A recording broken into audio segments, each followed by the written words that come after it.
and good evening. I'm Melisa Idris. I'm reporting to you from the ASEAN Summit here at Kuala Lumpur Convention Centre, where Malaysia is in the spotlight as chair of ASEAN this year. We're leading the bloc through a pivotal year, one that has had many challenges in the global economic order. Joining me now to discuss this year further is YB Liew Chin Tong, who is Deputy Minister of the Ministry of Investment, Trade and Industry. YB Liew, thank you so much for being on the show with me today. So it has been quite a robust summit. I've never seen so many world leaders gathered in one space in Malaysia, not to mention international media as well. So talk to me a little bit about the sheer nature and size of this ASEAN Summit, particularly because with so many moving parts, so many different events happening on the sidelines, it's easy to get drowned out by the noise. This is the largest ever ASEAN Summit. You have the President of the United States, Chairman of G20, President of South Africa. You have the Chairman of BRICS, President of Brazil. And you have the United Nations Secretary General. You have the President of European Council. So this is the largest collections of leaders around the world coming to ASEAN. Right. And of course, you also have the Chinese Premier. Right? So you think about what has been displayed in Kuala Lumpur. It's a sign of Kuala Lumpur coming together, bringing everyone together. But it's also a sign of ASEAN trying to adapt and potentially shaping a multipolar world. Yes. So ASEAN may not be the most important region, the most advanced in technology or the richest in society. But in a world that sees so much tension, ASEAN is the convener. ASEAN is able to convene and bringing people together. And it is able to convene in part because ASEAN has been trying to be a convener since the early 90s. So all these conferences or summit, say EAS, and the structure was established in the early 90s. And it is now very useful and very important for our time. Absolutely. I mean, I was just thinking that the kind of collection of leaders that we have attending the summit this year is really a reflection of the multipolar world that we live in currently. And it's an opportune time to take a look at this. So when you look at the people who are in the room, the BRICS economies, the ASEAN Plus 3 economies, the East Asia economies, when you think about that and the opportunity it represents, what does it speak to you about the shift in the global economic order? Where are we looking for in terms of multilateral friends in the economy, global economy? The world used to be very US-centered. Correct. So we are now moving from a US-led unipolar world to potentially a multipolar world. Of course, in between, there is this US-China geopolitical tension. So how do we, as ASEAN, and also many of our partners in Europe, in Latin America, in Africa, how do we come together and say that between McDonald's and dim sum, there are still dal, nasi lemak, sushi, and many other tom yum. There's so much in between. And how do we together accept that we do the end of a multipolar, the end of a unipolar world shouldn't be ending with a G2 competition. It should be a multipolar world in which technology, money, capital, people of different regions able to communicate, able to work together, able to shape the world, so that the world is not just being seen as a world between US and China. I know that first of all, the analogy using food really speaks to me, so I definitely appreciate that. But when you say that, And I appreciate you saying that in the setting of the fact that we have just signed a agreement on reciprocal trade with the US here at the ASEAN Summit. When you speak about the potential for global trade and mutual economic prosperity between the people who are here, the heads of governments who are here at ASEAN, there was so much emphasis on the US, Malaysia bilateral trade. Talk to me a little bit about that. Are we focusing on the wrong thing? Are we amplifying only one tiny part of what could be a potential for economic prosperity for all? So for the last 80 years since the end of the Second World War, starting with Japan and Germany, and followed by other Asian societies or Asian countries and European economies, Asia and Europe grew rich by exporting to the United States. And even until today, Japan still exports a lot to the United States. Korea still exports a lot to the United States, not to mention China, and not to mention Southeast Asia. So the world since the end of the Second World War is one that is leading to the United States and seeing the United States as the consumer of the last resort, and in many instances, consumer of the first resort. Yes. So to unwind that is tough. To unwind that 80-year economic order is not easy.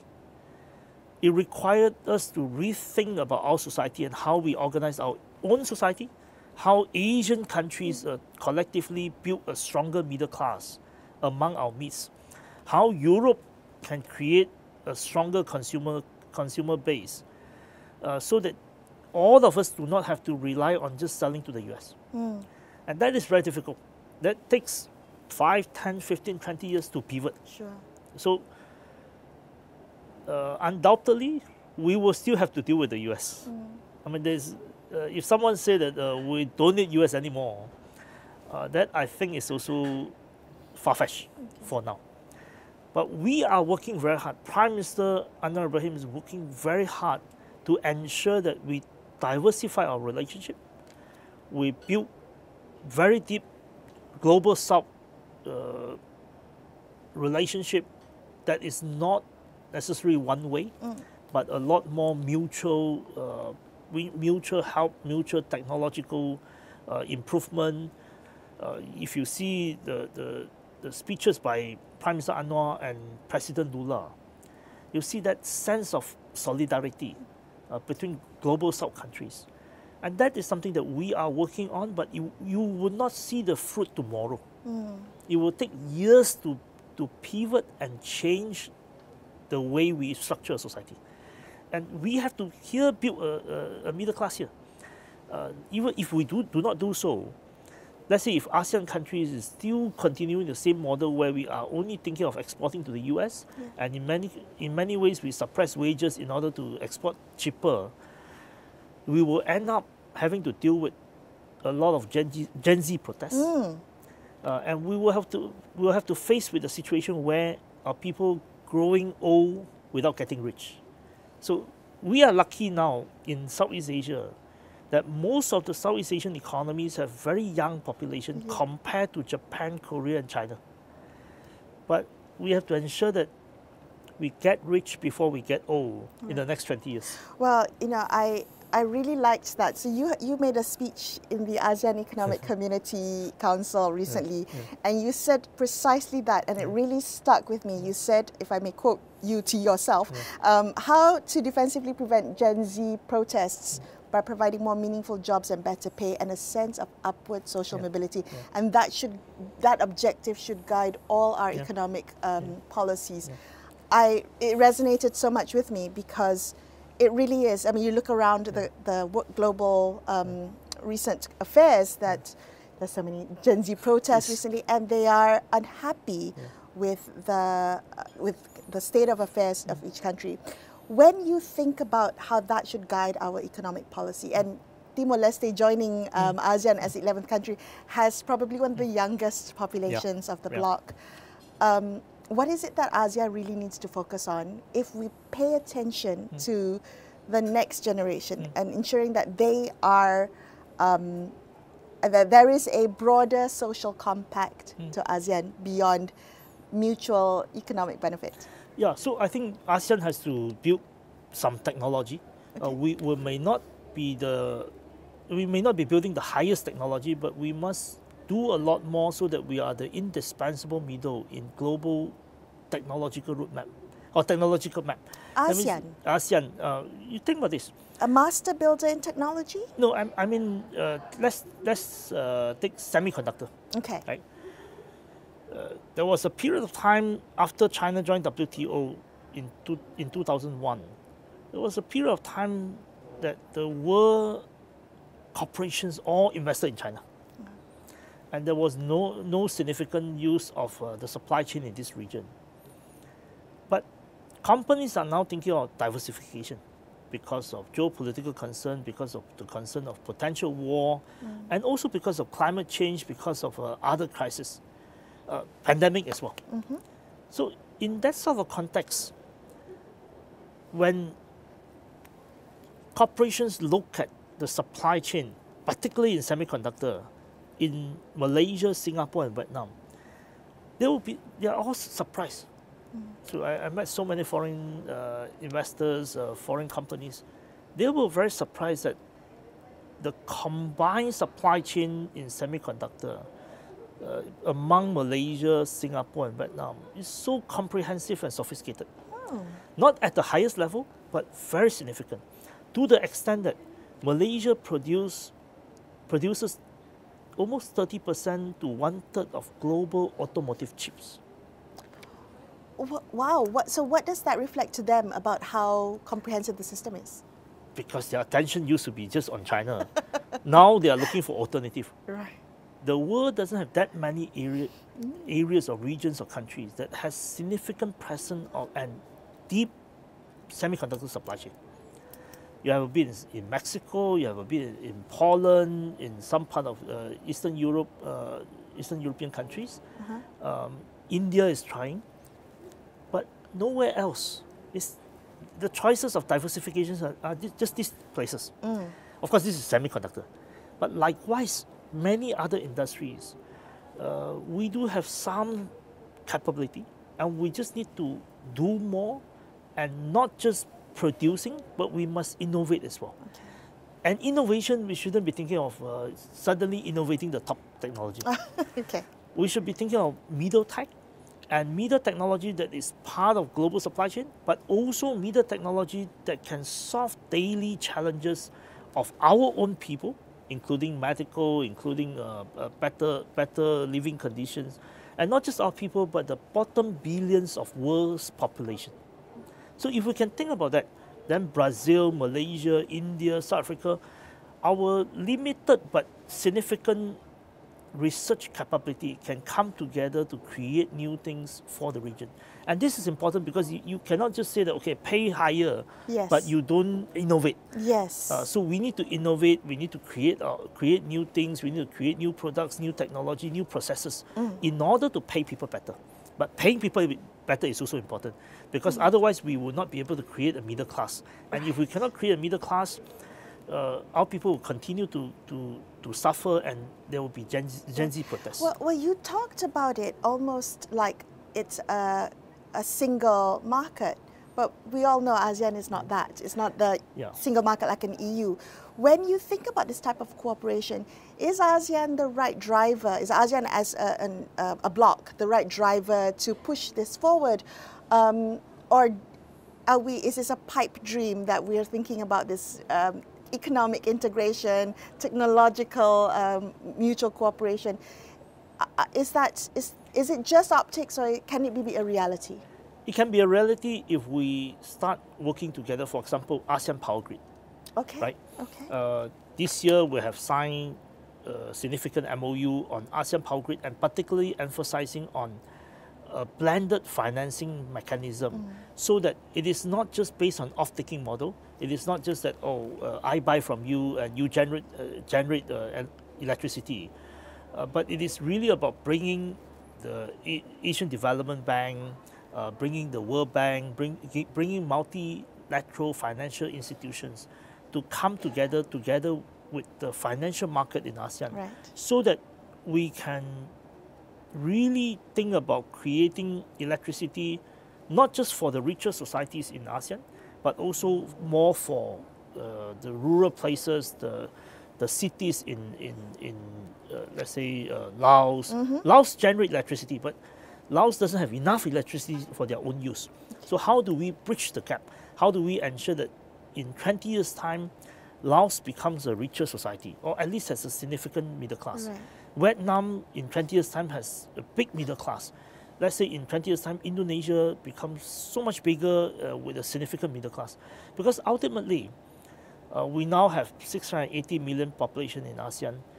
680 million or 700 million or 800 million of poor people doesn't make a difference. But if, let's say, out of the 800 million populations in 20 years' time, you have 300 million who are living a middle class life, who consume, then we are a market. We are a market for ourselves, for our companies, but also a market for European exporters, American exporters, for exporters from elsewhere. But to do so, economic integration is not just about free trade deals. Economic integration is really about creating capability here and creating ASEAN supply chain, strengthening the ASEAN supply chain. So Tan Sri Nazir Razak pushed the idea of ASEAN business entities. Which was in the budget. Yeah, which was in the budget. And ultimately, we want to see not just ASEAN companies operating in more than 3 countries in ASEAN. We want to see the emergence of ASEAN multinationals. Because in our mindset, in Malaysia, in Singapore, in most part of Southeast Asia, we always think that multinationals are foreign. And technology comes from foreign companies. We have not actually thought of having our own companies becoming a mini Huawei, becoming a mini TSMC, becoming a mini Samsung. They may not be as big, they may not be doing the same things, but they hopefully will be able to do something important, new, and significant. Why is it that we don't think of multinationals as something local? It's always like a foreign. Is that a colonialized mindset that we? It could be because we kept thinking that only foreign companies has technology, and we don't have. Only foreign companies are big and ours are small. So when we talk about our own companies, we talk about our own companies as SMEs. And we talk about foreign companies as big companies. But in actual fact, if you look at the history of some of the Japanese, Korean, and Chinese companies, including Taiwanese companies, they emerged out of nothing. So TSMC emerged out of very little capability, but with a lot of government help.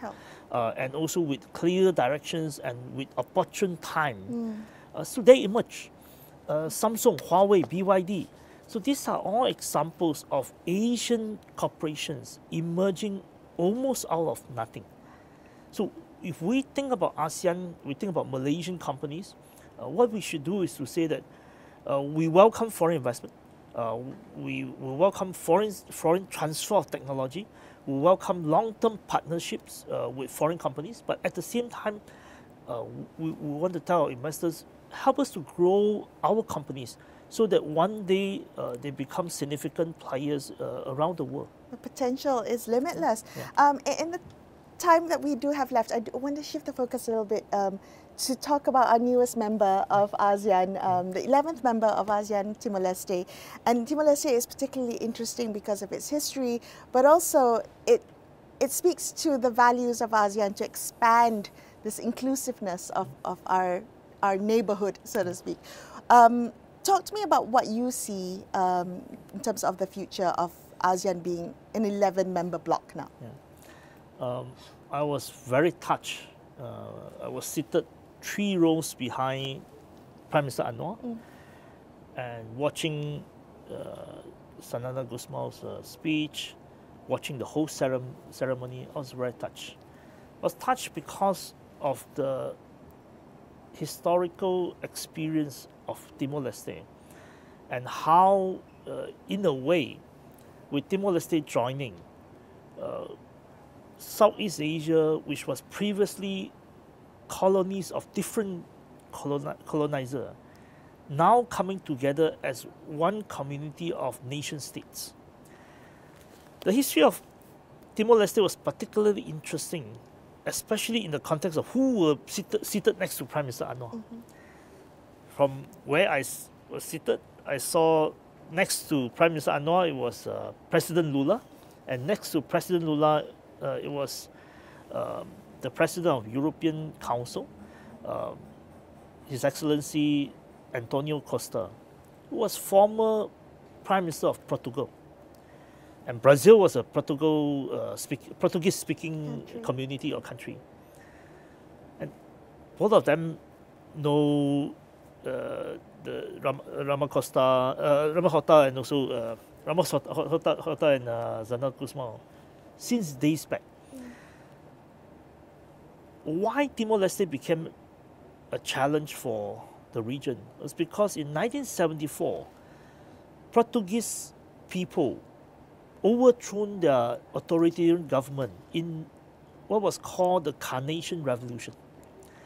And the central concern of the Carnation Revolution was to oppose Portugal's involvement in colonial wars in Africa.